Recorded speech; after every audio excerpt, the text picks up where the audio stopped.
Hello friends, welcome to Tech Plus Lab, and today we're going to take a look at this small fan from AliExpress, or you can find it on eBay and several other e-commerce sites. This model number is hx-122. I bought this because it looked pretty interesting with its unique shape and materialistic design. Its box looks pretty decent actually. I like it very much. Inside the box we don't have a lot. We only have the fan itself, user manual and a cable. There are three color options available, and of course I picked this one because we really can't see much smudges on this color. But I must say I do really dig this design. It's really one of the unique designs I have seen, and it's so perfect for portable use. It's actually much smaller and thinner, so it actually fits well inside your bag along with your books and stuff like that. Being so slim, it's actually still rechargeable. It has its own stand and it's really adjustable to only set an angle. You can't really adjust the height here. This fan simply has three modes: low, medium and high. We're seeing more and more type C devices. That's a good thing, and this one comes with a type C too. It actually does have an indicator that I can see through the port, but you can't see it because the cable is blocking it, and they didn't actually provide a channel for the LED light. Manual also mentions that it actually had some atmosphere light near the button, but I really can't find it from the outside, so we had to open the fan. Inside I actually found a good battery. This one seems to be a certified one with about 1200 mAh, and on AliExpress listings I don't find any fake information about this. Only on the local sellers they're saying that it's actually 3000 mAh, 4000 mAh, but it's actually 1200 mAh, and AliExpress sellers were genuine about it. The battery here also has its own protection board, so it actually has all kind of protections including overcharge and over discharge protections, and I did test those out too. The battery actually cut off around 3.2 volts, and the overcharging is stopped at about 4.2 volts, which is not ideal, but it's still okay. They're actually using a small BLDC motor here for the power consumption. On the listing site, the seller actually mentioned that it will run for approximately around 1.5 hours, but I got it around 1.15 hours, like 1 hour and 15 minutes or something like that, so that's pretty neat and close.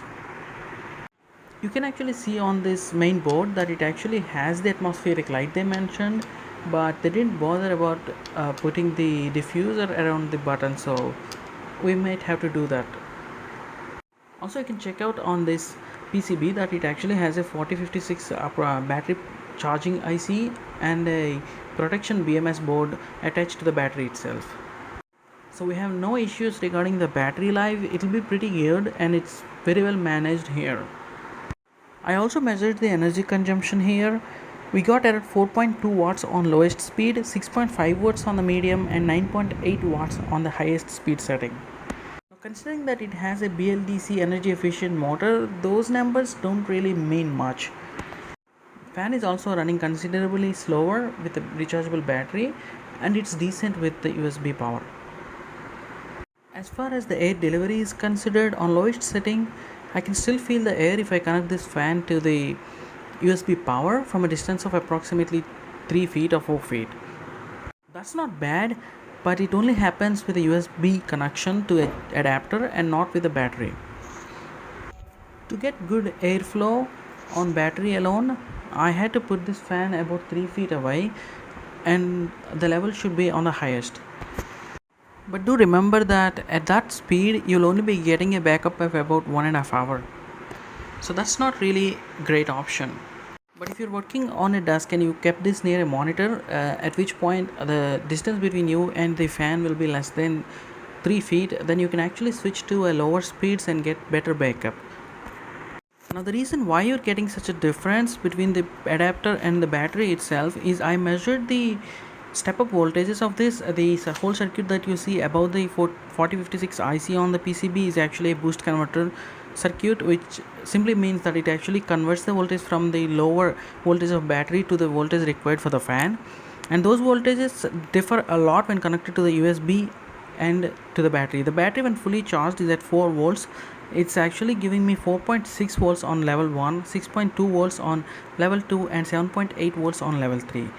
And when I connect this one to a standard USB source which gives a continuous 5 volt supply, on level 1 we're getting 5.8 volts, on level 2 we're getting 8 volts, and on level 3 we're getting 10.4 volts. That's almost near 12 volts for the fan, which is required by that BLDC fan, I suppose. So it runs at better speeds with a USB cable. Please note that the airflow with the battery is not really bad, it's just decent enough, but it's just better with the USB. The fan also runs very quietly, and even on level 3 the noise is obviously audible, but it's not because of the motor, but it's just the wind speed. Also note that you can actually upgrade the battery capacity of this fan. There is a slot for another battery inside, there is enough space, or you can just simply swap this battery with a much higher capacity like 3600 mAh battery from Panasonic, and you'll get triple the battery backup. Then you'll have 4.5 hours of battery backup on a single charge. That's actually pretty good for high speed. I don't think we do have so many options here, especially if you want this kind of form factor from a fan. It's just simply like a small dairy. It's as small as a book, and it's also as slim. As you might have seen from the pictures, this is available at very different price points, at like $1, $2, and all the way up to $20. So I'd say anything below $15 is fine this fan, but don't go above that. Like at $20 there are definitely better options unless you're looking for this exact form factor, but try to pick this up from the seller that's selling you at the cheapest price. Like from at below $5 is perfect for this fan. It's actually pretty decent for that price point. I do like this fan. So before I do close this thing up, and I just let you know that I actually drilled a hole for the type C port so that I can actually see when the charging is done, otherwise I can't really see it with the cable inside. And I also trimmed the button around so that we can actually see that atmospheric light around the button. So thanks for watching, and I hope you did like this video. Maybe leave the like or dislike so that I know how you felt about this video, and if you like this kind of short reviews, maybe subscribe to this channel. Bye.